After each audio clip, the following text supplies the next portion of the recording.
Ali não havia homem bom. Talvez algum deles já tivesse conhecido a bondade um dia, porém o tempo cuidou de apagar qualquer traço do que possa ter havido de bom neles. Olá, seja bem-vindo ao canal Chave de Leitura.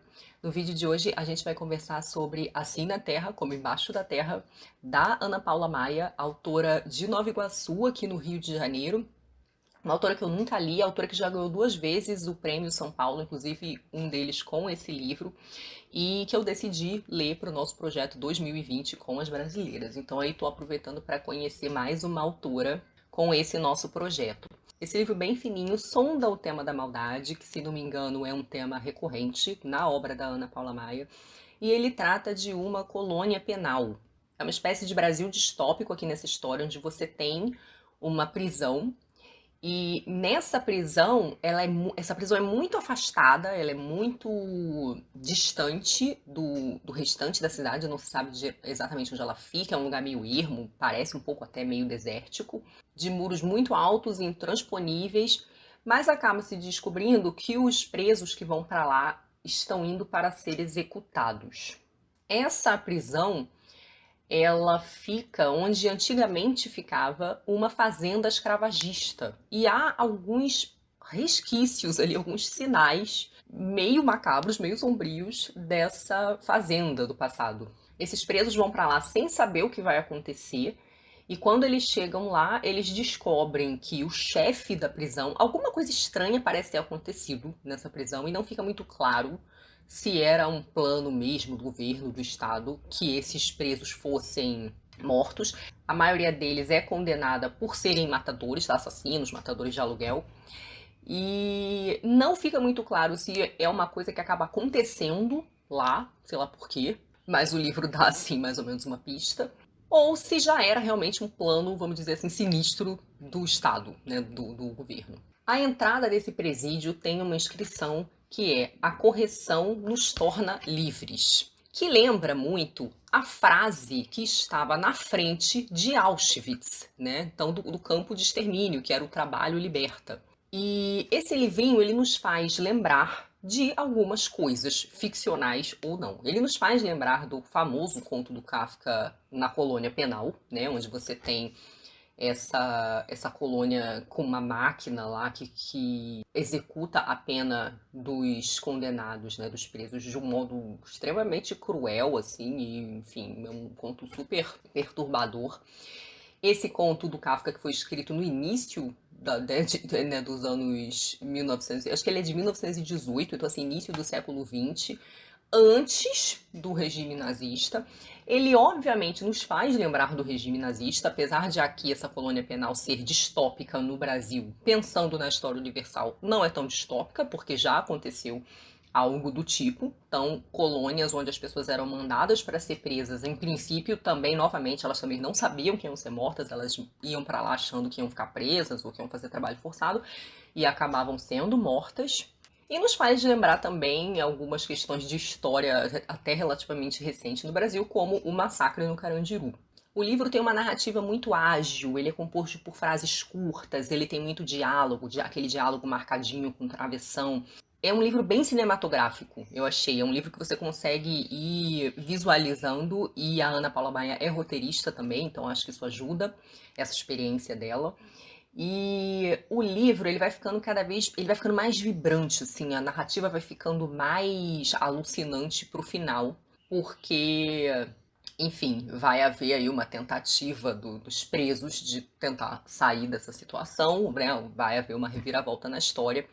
Então o livro ele vai ficando um pouco mais ágil, ele vai ficando mais tenso, né? Então é um livro que ele tem essa narrativa rápida, seca, vibrante, o estilo da Ana Paula é bastante seco, e ele vai ficando mais tenso e criando um pouco mais de suspense. A Ana Paula me parece que ela tenta, assim, sutilmente fazer uma relação com essa coisa da fazenda escravagista, pelo fato de que dois dos personagens dos presos que são mais descritos aqui, que seriam meio que alguns dos personagens principais, um deles é um indígena, que é o Bronco Gil, é um indígena bem alto e bastante forte, né? Ele é meio assustador, assim, né? O próprio chefe da prisão que é o Melquíades, que parece estar meio surtado, ele, assim, dá a impressão de que ele teme o Broncogil, de certo modo.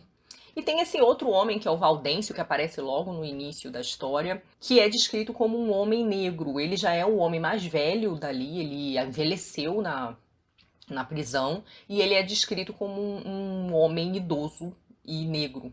Então me parece que a Ana Paula tenta aí criar um paralelo entre os negros escravizados e essas pessoas mais periféricas, né? Então esses grupos mais marginais que estariam aí nesse contexto de abuso da força pelo Estado. Eu acho essa é uma questão interessante, porque assim, esse livro, ele é essa narrativa, como eu falei, vibrante, de suspense, de tensão, e que você bem que devora, um livro que você lê muito rápido. Mas, ao mesmo tempo, ele tem umas provocações que eu acho muito interessantes. Uma delas é desse paralelo dos grupos marginalizados, que, de uma certa forma, sofrem o abuso do monopólio da violência pelo Estado, que é algo que faz parte dos nossos contratos sociais, né? Então, assim, quem tem poder de polícia é o Estado. Então, quem tem o poder de prender as pessoas e de uma certa forma, fazer o uso da força seria o Estado, né? O civil, ele não tem esse poder. Mas na medida em que ela evoca esses paralelos com Auschwitz, por exemplo, ou com o conto do Kafka, a gente pode pensar em situações como o Carandiru, que aconteceram aqui também, que são exatamente essas situações de abuso do monopólio da força pelo Estado, que a gente vê, presencia o tempo inteiro, quando pessoas jovens morrem dentro de casa em operações policiais que são feitas em comunidades, quando uma família num carro indo para uma festa é alvejada de tiros e todo mundo morre. Enfim, então esse tipo de questionamento que me parece que ela quer que a gente reflita, né? Se é um crime e é indesejável que nós, civis, cometamos esse tipo de violência, esse tipo de morte, até que ponto o Estado tem esse direito? E até que ponto nós estamos dispostos a lidar com esse abuso da força, né? Enfim. Uma outra questão muito interessante nesse livro, que eu falei que talvez fosse o motivo pelo qual as coisas acontecem, essas coisas meio doidas começam a acontecer aqui na história desse livro, dentro dessa prisão, é que a história também tem um caráter um pouco mágico, no sentido de que os presos sempre meio que falam dessa mácula da escravidão, né? Porque eles veem esses indícios ali do passado escravagista, e é como se esse passado fosse uma mácula que manchou o nosso solo. Manchou num sentido meio místico mesmo. E nesse sentido ele contamina a nossa vida. Como se nós estivéssemos fadados a reviver ou apagar por esse erro, por esse horror. Então, o livro também tem esse quê de sombrio, na medida em que parece esse passado escravagista surge como uma espécie de sombra, sabe? De assombração, assim, meio em relação a esse mundo cão, que é um mundo muito árido, né? Porque a intenção da Ana Paula com esse livro não é exatamente vitimizar esses homens, esses presos, mas meio que mostrar ali uma lógica de maldade que se retroalimenta e parece que só aumenta, né? Eu vou ler um pedacinho da página 43, onde há uma espécie de descrição da prisão. Tudo parecia calmo, mas havia algo que o incomodava. Era melhor do que estar atrás das grades. No entanto, acreditava que o seu bom comportamento não era o motivo que o havia trazido para a colônia. Existia algo de errado com o lugar, com a estranha quietude e a aparente falta de perigo. De certa forma, ele ansiava, entre uma colherada e outra de sopa, estar na antiga penitenciária, espremido na cela que dividia com outros 9 detentos. Nunca antes havia ouvido falar da colônia, talvez porque os que foram enviados a ela nunca tiveram a chance de sair para falar da sua existência. Tem um outro fragmento que eu acho que também fala um pouco de algo que a gente vê, que a gente presencia hoje. Né? Na página 127, ele fala: esses muros não servem apenas para manter os condenados confinados, mas para apagar qualquer vestígio da existência desses homens.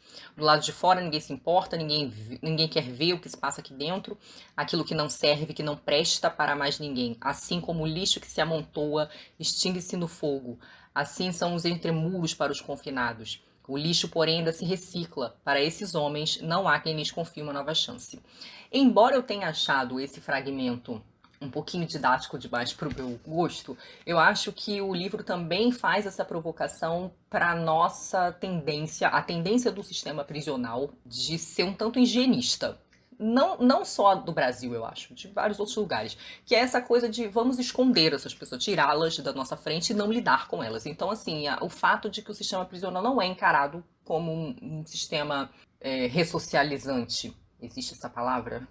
Reformador, enfim, que tivesse por objetivo reinserir esses indivíduos na sociedade. Né? Ele é apenas um sistema punitivo, ainda mais estigmatizante em muitos casos. E nesse sentido, eu acho que esse título, Assim na Terra como Embaixo na Terra, que diz respeito a várias coisas aqui no livro, ele evoca esse fragmento da oração do Pai Nosso, né? Assim na Terra como no Céu. Mas ele, de uma certa forma, me parece, até por ele ter esse sentido um pouco místico também, o assim na Terra como embaixo da Terra seria uma espécie de inferno mesmo. Então é como se fosse uma morte em vida para esses homens, né? Conforme a descrição aqui do fragmento que eu li, colocá-los fora para que ninguém nem se lembre deles, não os veja, não lide com eles. E a gente sabe, por exemplo, como muitos desses homens, desses presos, das mulheres também, né, não só os homens, ficam mesmo esquecidos, abandonados, e como o próprio processo deles de saída da prisão é muitas vezes complicadíssimo, né? Porque ficam realmente estigmatizados, nem sempre têm por onde seguir. É claro que não é o caso de todo mundo, a gente sabe que no Brasil existem presos que comandam operações de tráfico de dentro da prisão, mas enfim, é algo muito comum com muitos presos, essa coisa de meio que a prisão como uma espécie de morte em vida mesmo, né? Que acho que também é a provocação interessante que a Ana faz aqui com esse livro. Por fim, para terminar, eu quero ler um fragmento que é uma fala do Melquíades, esse chefe esse diretor da prisão, meio psicopata, meio acelerado, que via uma justificativa, digamos, divina na eliminação desses prisioneiros. Quem derramar o sangue do homem, pelo homem o seu sangue será derramado, porque Deus fez o homem conforme a sua imagem. Esse versículo da Bíblia permanecia pregado na porta do seu armário do quartel. Todos sabiam que era um homem de fé e de sangue. Acreditava que se Deus fez o homem conforme a sua imagem, então a justiça de Deus deveria ser feita por intermédio do homem, já que todo ser humano é a manifestação de Deus na Terra. Quando um homem mata um homem, ele mata a imagem de Deus, e assim a imagem de Deus torna-se assassina e assassinada ao mesmo tempo. Achei interessante esse paradoxo. Então é isso, um livrinho aí curto que eu devorei e que suscita, acho que todas essas reflexões, talvez até mais algumas. Então eu gostei demais de conhecer. Me digam se vocês já leram esse livro ou algum outro livro da Ana Paula Maia. A gente em breve aqui, eu e os apoiadores, vamos ler um outro livro dela, que é o Enterre Seus Mortos. Então tô bem curiosa. Beijinhos e até a próxima. Tchau!